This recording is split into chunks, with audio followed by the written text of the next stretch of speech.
As we enter our third year of being in a pandemic, the world has had to adjust to our new reality.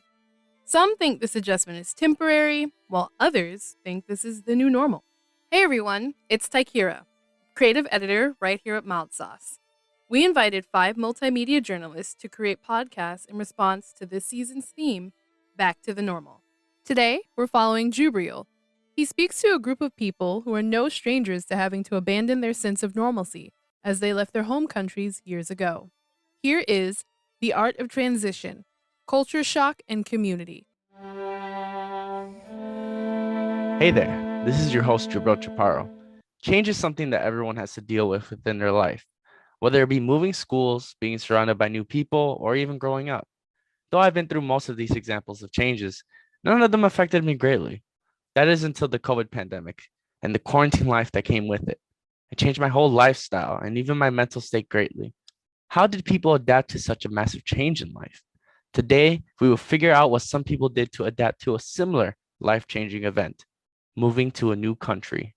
Today, we are joined by my mother, Yuleidi Cruz, my mother's friend, Margarita Zamora. and my father. Gabriel Chaparro. So, where did you live and how was your life there? I lived in Cuba and my life there was all right, I guess. I didn't have a lot of things to do but play outside and go to school. I live in San Juan, Puerto Rico. I was born and raised there. The lifestyle is more calm, it's easygoing, there's not a lot of stress like in the city. I was born in Medellin, Colombia. I had a pretty happy childhood.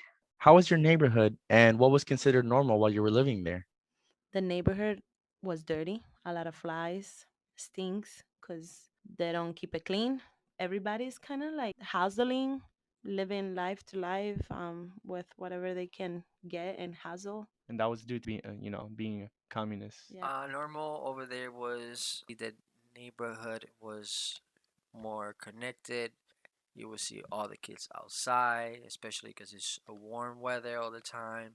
The school system is not, I would say, as good as here. Is if the teacher would call, he will call off. You will not have for sure a substitute, so they will send you home. So kids were just all around by themselves, because parents were working. So obviously we spoke Spanish only. I used to be in private Catholic school. So yes, it was very different because, it was women only.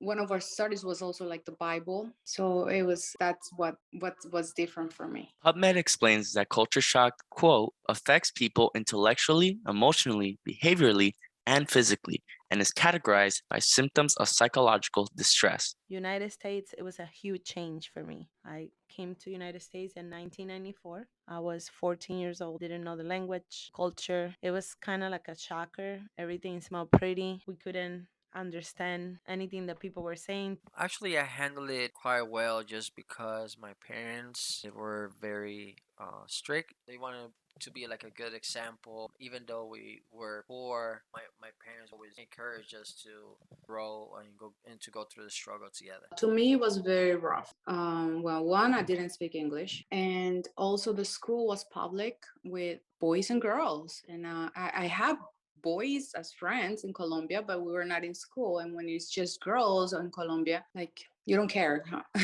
But when you're with boys, things change a little bit. Reported by Theodore B. Fieldman, change may force people into new roles and new ways of doing things. At the same time, change makes people give up established and value ways of functioning. I grew up more Americanized, I would say.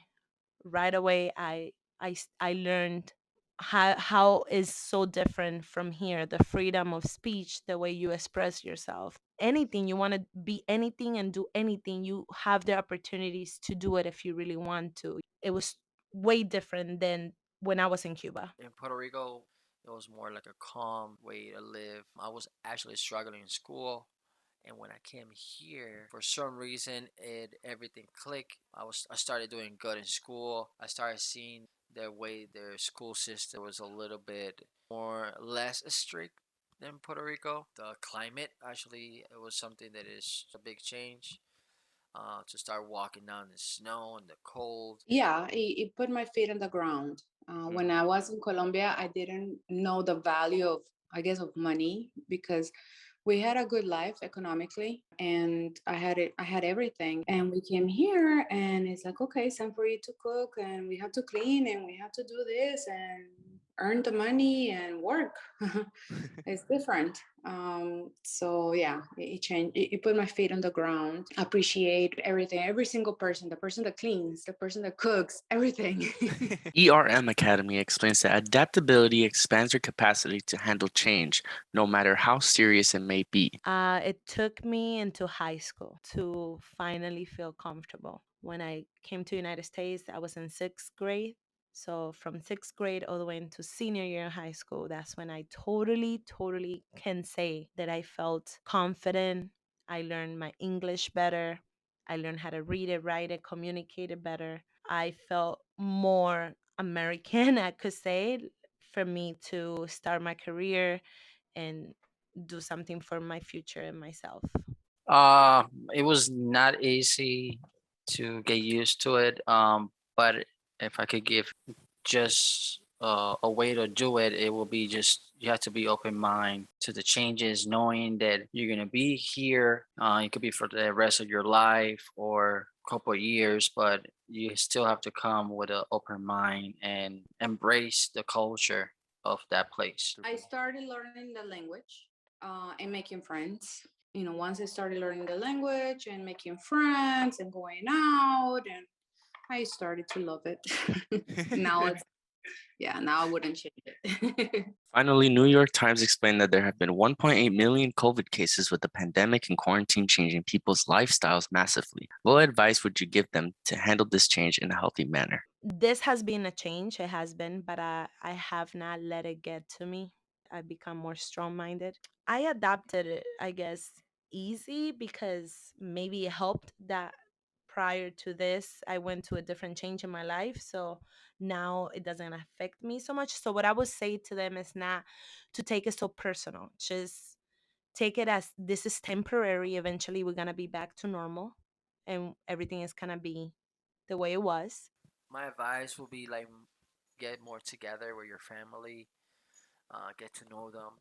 I believe a lot in fellowship, so that's something that helps if you fellowship with your family members or friends. You just have the time that you have with the close ones together and then grow and get stronger. Well, there is a quote that I don't know from who it is, but my sister will always tell me, and it's, "These too shall pass."